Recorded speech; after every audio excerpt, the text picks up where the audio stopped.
Sahabat Kompas TV, di tengah pandemi gini, suka kepikiran gak sih soal imun tubuh untuk keluarga? Seperti untuk suami atau untuk istri, untuk anak, bahkan hingga orang tua yang sudah masuk kategori lansia. Keluar rumah di masa pandemi udah wajib hukumnya harus menjaga protokol kesehatan. Mencuci tangan, memakai masker, dan menjauhi kerumunan. Yang gak kalah penting adalah olahraga. Udah semua dilakuin, masih nggak pede juga nih, kira-kira imun tubuh kita udah oke belum ya? Nah, apalagi imun untuk anak-anak di bawah umur yang belum dapat jatah vaksinasi COVID-19. Untuk para ibu-ibu yang punya baby dan balita, pasti was-wasnya bukan main. Kalau gitu, kita langsung berangkat, Ask the Expert.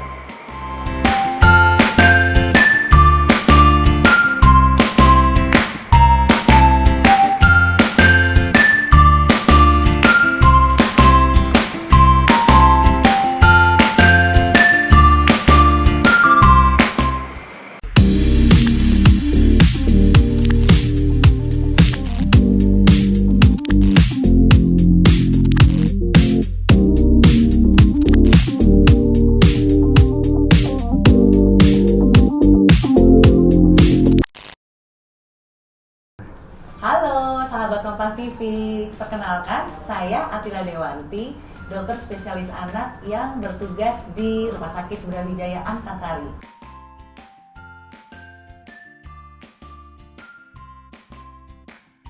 Apa kabar? Semoga semua dalam keadaan sehat ya. Salam sehat. Di masa pandemi ini sangat penting untuk menjaga imunitas tubuh si kecil. Kenapa? Karena kita tahu nih, udah hampir 2 tahun lebih ya, masih belum selesai pandemi. Jadi untuk sahabat Kompas semua, jangan lupa jaga imunitas tubuh si kecil secara komprehensif. Oke, caranya banyak banget nih. Pertama ya, di dalam masa pandemi ini tetap jaga prokes ya. Anak-anak juga udah bisa loh pakai masker ya.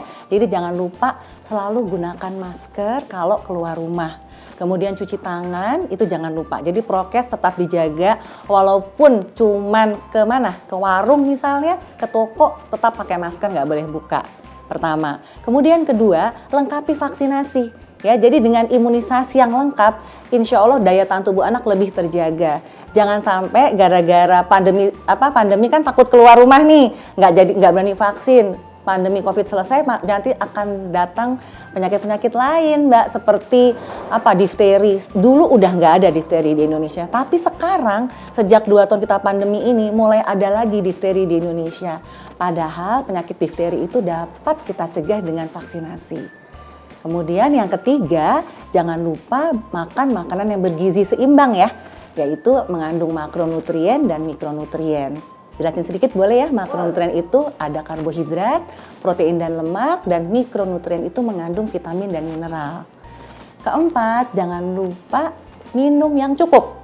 Nah, kita kan di rumah terus nih sekarang, biasanya merasa kayaknya cukup, kayaknya nggak aus gitu, padahal tetap harus minum.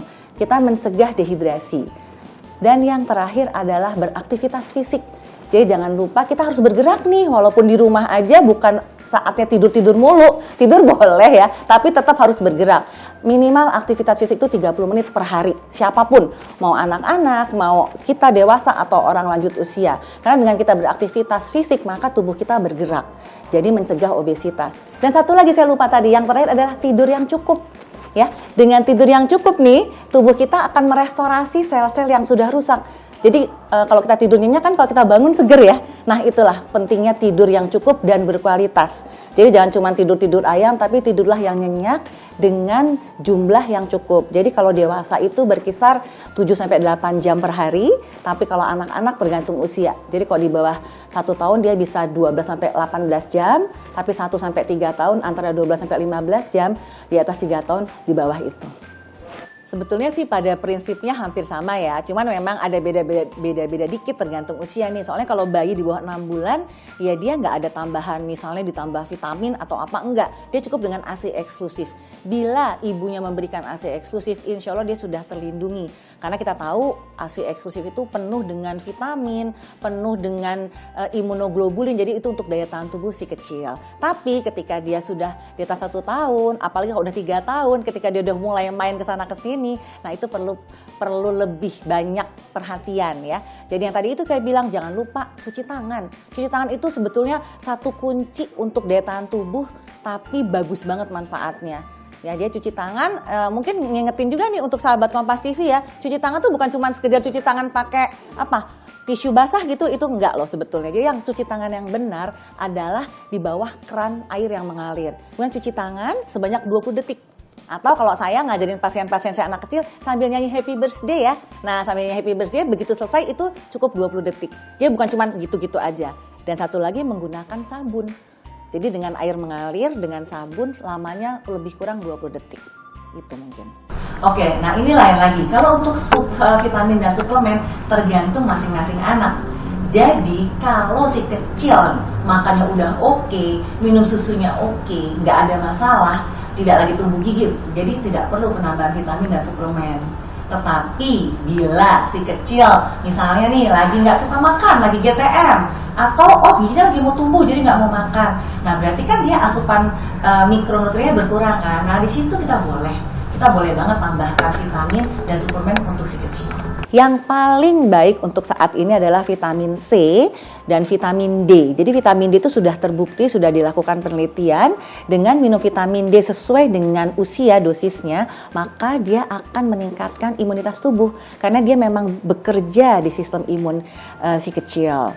Nah, boleh juga tambahkan zinc saat ini, tapi nggak harus, itu hanya pada kasus-kasus tertentu, dan boleh juga tambahan suplemen. Baik, ini dua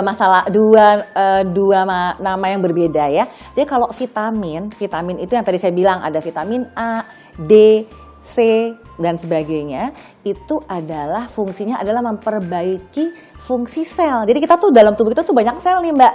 Nah sel-sel itu diperbaiki fungsinya dengan tambahan vitamin. Tapi kalau imunomodulator lain lagi. Jadi pengertian imunomodulator itu adalah suatu zat atau substrat ya yang tugasnya adalah menstimulasi sistem imun.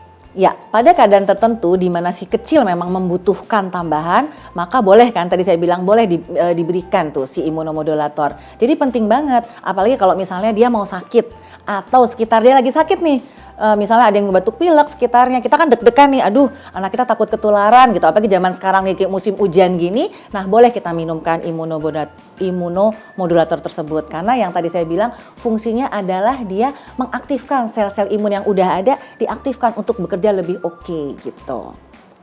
Jadi tipsnya untuk sahabat Kompas TV untuk memilih imunomodulator adalah kita harus cerdas. Kita baca dulu nih kemasannya apa ya. Memang yang terbaik adalah yang alami ya. Jadi kita lihat di boxnya itu ada kandungannya apa. Paling baik adalah pilih yang sudah teruji klinis. Jadi biasanya nanti di box itu sudah dibilang sudah melalui penelitian, sudah melalui uji klinis dan fitofarmaka. Nah, kalau ada tulisan seperti itu lebih baik dipilih yang itu karena berarti mereka sudah melakukan penelitian di sejumlah anak dan insya Allah aman. Dan jangan lupa dosisnya sesuaikan dengan yang tertera di dalam boxnya ya. Tapi sahabat Kompas TV, kira-kira aman nggak ya kalau kita konsumsi suplemen imun setiap hari? Kira-kira bakal ada efek sampingnya nggak ya? Biar kita nggak menduga-duga lagi, kita langsung tanya ke dokter yuk.